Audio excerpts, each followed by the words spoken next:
क्या पापा की दुकान खुद से बंद करवा दी थी, या मैंने वहाँ पुलिस भेज दी थी। मैं तो उस वक्त पैदा ही हुई थी। एक मासूम की क्या गलती थी। माँ और दीदी मुझे हर वक्त ऐसे क्यों सुनाती रहती है। क्या वो ये भी नहीं सोचती कि मैं उनकी बेटी हूँ या उनकी बहन हूँ। आंसू आटे में गिर जाते हैं। वो जल्दी से उन्हें पोंछ लेती है। बस जो मुंह में आता है वही कहे जाते हैं और मैं चुपचाप सहती रहती हूँ। अगले दिन आंगन में कामना देवी और शिल्पा दरी पर बैठी बातें कर रही होती हैं। पास ही राधिका चुपचाप कपड़े तय कर रही होती है। तभी कामना का फोन बज उठता है। हाँ, कैसी है तू शकुंतला? फोन के उस पार से मौसी की आवाज आती है। मेरे घर में शादी है, तू अपनी दोनों बेटियों को भेज दे। शादी का घर है, बहुत सारे काम पड़े हैं। तू तो मेरी अपनी है, इसलिए तुझसे कह रही हूँ। बहन, शिल्पा के तो एग्जाम चलने वाले हैं, लेकिन मैं राधिका को भेज दूंगी। उससे जो भी काम करवाना हो करा लियो।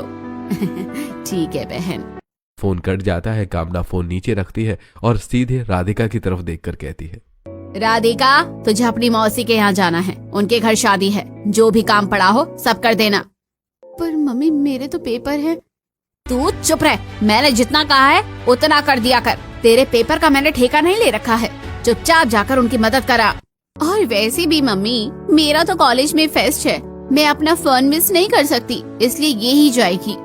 अगली सुबह सुबह कामना देवी और शिल्पा राधिका को जल्दी जल्दी ट्रेन में बिठा देती हैं।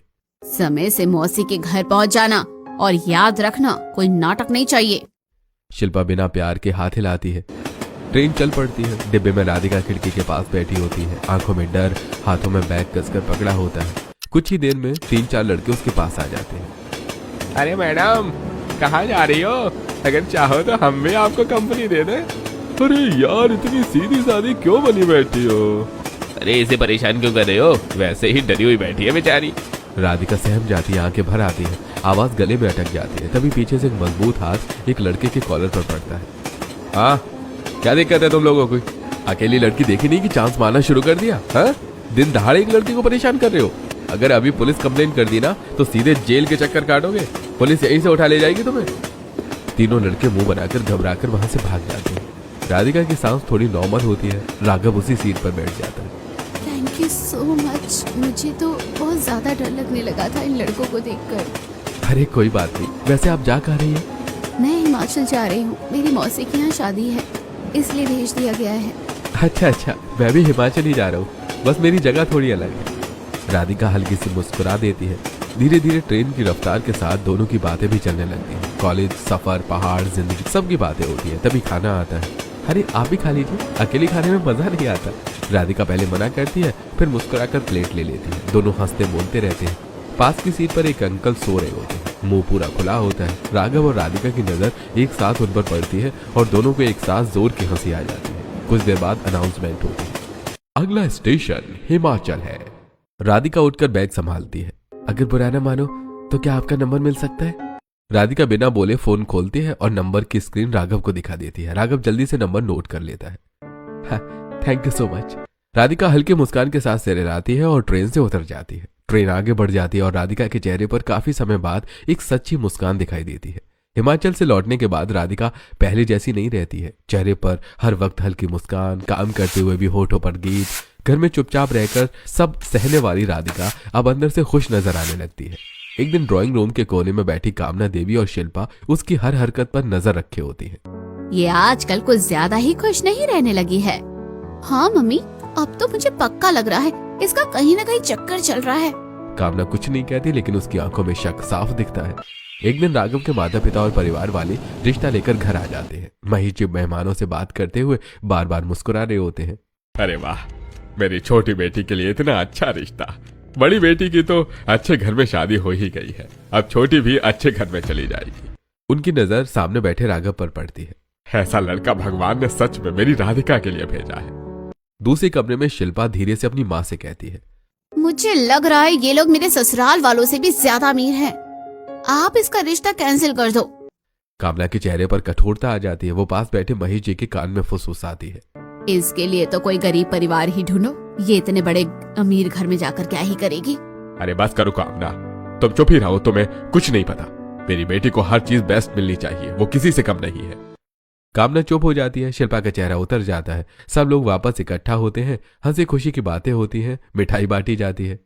तो फिर समझिए रिश्ता पक्का। महेश जी खुशी से उठकर प्रीतम जी को गले लगा लेते हैं। अरे हमें ये रिश्ता मंजूर है। राधिका की आंखों में आंसू हैं, लेकिन इस बार खुशी के होते हैं। कुछ ही दिनों बाद धूमधाम से राधिका और राघव की शादी हो जाती है। सजे हुए दरवाजे पर आम के पत्तों की माला, फूलों से सजा आंगन, डोली से उतरती घूंघन में लिपटी हल्की घबराहट होती है। मधुबाला देव थाली हाथ में लिए सामने आती है। आओ बेटा, घर के अंदर अपनी कदम रखो, अब से तुम इस घर की लक्ष्मी हो। राधिका की आंखें नम हो जाती हैं। वो हल्के से पैर आगे बढ़ाती हैं। तभी प्रियंका मुस्कुराते हुए पास आती है। उसके हाथ में चॉकलेट का छोटा सा पीस होता है। मैं अपना और अपनी भाभी का रिश्ता मिठास से शुरू करना चाहती हूँ, और मैं चाहती हूँ कि हम दोनों हमेशा ऐसे ही रहे, प्यार और दोस्ती के साथ। राधिका हल्की सी मुस्कान के साथ चॉकलेट खाती है। फिर वो कलश को हल्के से ठोकर मारती है और घर के अंदर प्रवेश करती है। अगले दिन मुंह दिखाई में राधिका सजी धजी घूंघट में बैठी होती है। घर में कुछ रिश्तेदार और मोहल्ले की औरतें आई होती हैं। सबकी नजरें नई बहू पर टिकी होती हैं। बहन जी, आपकी बहू तो बहुत ही सुंदर है, लेकिन बहन जी आप अपनी बहू को तो थोड़े हल्के घर से ले आई हो। बहन जी, हमें हल्के और भारी से लेना ही क्या है, हमारी बहू बहुत अच्छी है। आंटी जी, आपने मेरी भाभी को देखकर पहली बार में ही ये कैसे कह दिया कि ये हल्के घर से है या भारी घर से? किसी को ऐसे ही जज नहीं करना चाहिए। औरतें एक दूसरे का मुंह देखने लगती हैं। कोई जवाब नहीं सूझता है। अगली सुबह रसोई में राधिका थोड़ी घबराई सी खड़ी होती है। डरने की कोई जरूरत नहीं है बेटा, पहली रसोई कोई परीक्षा नहीं होती है, ये तो प्यार से रिश्ते बनाने की शुरुआत होती है।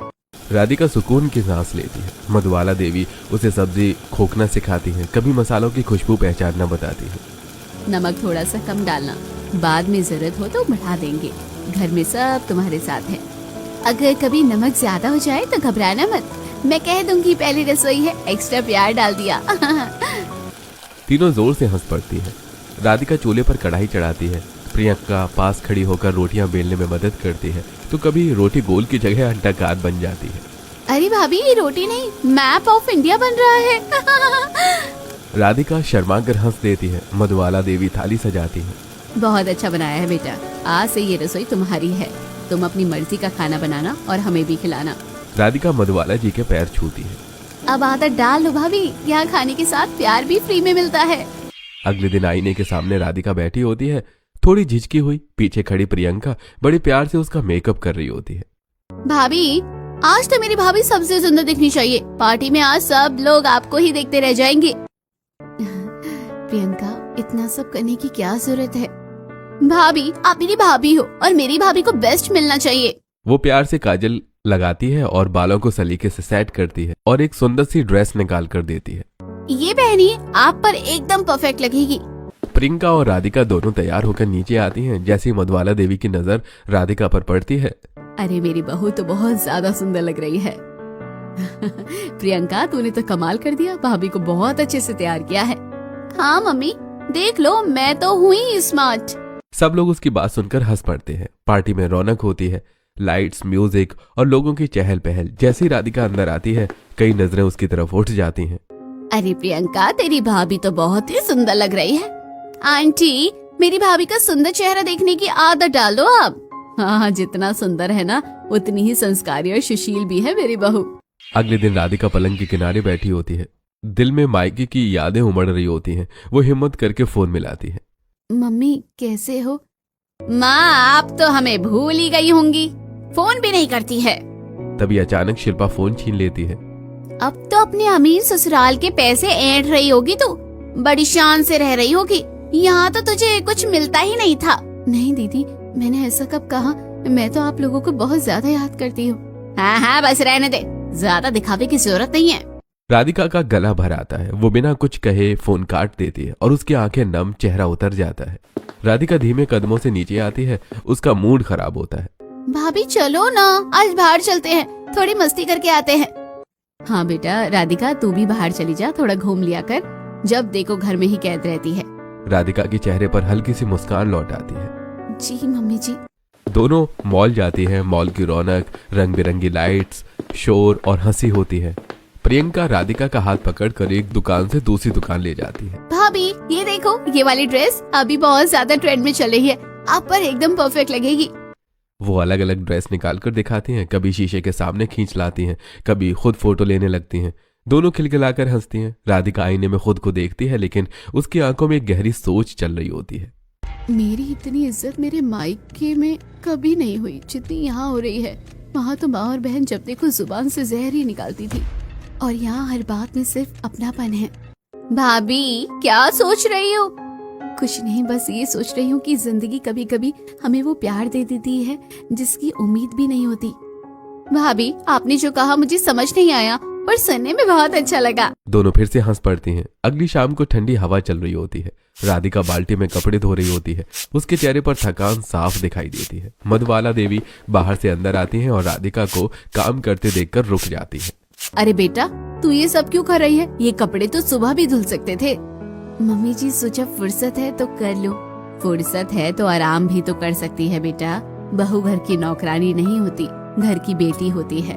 इतने में प्रियंका भी बाहर आ जाती है। राधिका के हाथ लाल देखकर बोल पड़ती है, अरे भाभी, ये हाथ है या मशीन? इतना काम कैसे करवाते हैं आपसे? चलो आज ये ड्यूटी मेरी, आप जाकर चाय पीजिए। नहीं नहीं, मैं कर लूंगी। कर तो जिंदगी भर लोगे बेटा, पर थोड़ा अपने लिए भी तो जीना सीखो। हम है ना, सब मिलकर करेंगे। और भाभी, अगर आप बीमार पड़ गई ना तो मम्मी मुझे डांटेंगी, इसलिए आप आराम करो और मैं काम कर लूंगी। तीनों हल्की हंसी हंस पड़ते हैं। जिस घर में सास माँ बन जाए और ननद बहन, वहाँ दुख टिक ही नहीं सकता। राधिका सास और नंद की बातें सुनकर बहुत खुश रहने लगती है और धीरे धीरे मायके की कड़वी बात भूल रही होती है। एक दिन दरवाजा धीरे से खुलता है। महेश जी थके हुए कदमों से अंदर आते हैं। हाथ में एक लिफाफा, चेहरा उतरा होता है। क्या हुआ, इतने परेशान क्यों लग रहे हो? मेरे पास आज टर्मिनेशन लेटर आ गया है। पता नहीं मैं ऑफिस में अब और कितने दिन टिकूंगा। आपने ऐसा क्या कर दिया? जरूर आपकी ही कोई गलती होगी, तभी तो कंपनी वालों ने ये कदम उठाया है। मुझे समझ में नहीं आ रहा मैंने ऐसी कौन सी गलती कर दी। मैं तो बहुत ज्यादा परेशान हूँ। पापा, अभी तो आपको मुझे शॉपिंग के लिए पैसे देने थे और अब अचानक टर्मिनेशन लेटर आ गया। बेटा, मुझे सच में नहीं पता ऐसा क्या हो गया। मैंने तो पूरी ईमानदारी से काम किया है। शाम को महेश जी अकेली कुर्सी पर बैठे हाथ में टर्मिनेशन लेटर को बार बार उसे खोलकर देखते हैं। अचानक उनकी नजर नीचे साइन और नाम पर टिक जाती है। राघव गुप्ता, सीईओ। राघव गुप्ता, अरे ये तो मेरा दामाद है शायद। वो तुरंत फोन उठाते हैं और राधिका को कॉल करते हैं। बेटा, ये राघव कौन सी कंपनी में काम करता है? पापा, राघव कहीं काम नहीं करते, उनकी खुद की कंपनी है और वही उस कंपनी के सीईओ है। अच्छा। फोन कट जाता है। महेश कुर्सी पर बैठ जाते हैं। अगली सुबह महेश जी भारी मन में ऑफिस पहुंचते हैं। वो रिसेप्शन से होते हुए एचआर के केबिन के बाहर रुकते हैं। एक बार टर्मिनेशन लेटर को देखते हैं और गहरी सांस लेते हैं और फिर अंदर जाने ही वाले होते हैं कि अरे महेश जी, आप यहीं खड़े क्यों हैं? अपने केबिन में जाइए ना। जी, लेकिन मेरा टर्मिनेशन लेटर? अरे वो तो कल ही कैंसिल हो चुका है। आपको इसकी जानकारी नहीं मिली? कैंसिल? लेकिन कैसे? अरे ऊपर से ऑर्डर आया है। सीईओ सर ने खुद कहा है कि आपका टर्मिनेशन तुरंत वापस लिया जाए। उल्टा आपके परफॉर्मेंस की तारीफ भी हुई है। लेकिन मैंने तो किसी से कुछ कहा भी नहीं था। अरे सर, कुछ फैसले ऐसे ही होते हैं। आप निश्चिंत होकर अपना काम संभालिए। महेश जी अपने केबिन की ओर बढ़ते हैं और वो जाकर कुर्सी पर बैठते हैं। टेबल पर वही टर्मिनेशन लेटर रखा होता है जिसके ऊपर अब कैंसिल्ड की मोहर लगी होती है। मैंने तो राधिका को यह भी नहीं बताया कि मैं किस कंपनी में काम करता हूँ। फिर ये सब कैसे हो गया? भगवान, ये बेटी सच में मेरे लिए लक्ष्मी बनकर आई है। अगले दिन कमरे में महेश जी अलमारी खोलकर एक डिब्बा निकालते हैं। डिब्बा खोलते ही अंदर एक मोटी सोने की चेन चमक उठती है। महेश जी उसे हाथ में लेकर भावुक हो जाते हैं। ये चैन मैं अपनी राधिका को गिफ्ट करूंगा, वो बहुत ज्यादा खुश हो जाएगी। पापा, मुझे तो आपने कभी ऐसी मोटी चेन गिफ्ट नहीं दी। आज ऐसा क्या हो गया? ऐसा क्या हो गया है जो तुम्हें उसे इतनी मोटी चेन देनी पड़ रही है?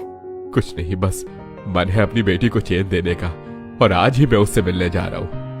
शिल्पा और कामना एक दूसरे की तरफ देखती हैं। वो राधिका के यहाँ चले जाते हैं। ड्राइंग रूम में राधिका बैठी होती है। सामने राघव भी मौजूद होता है।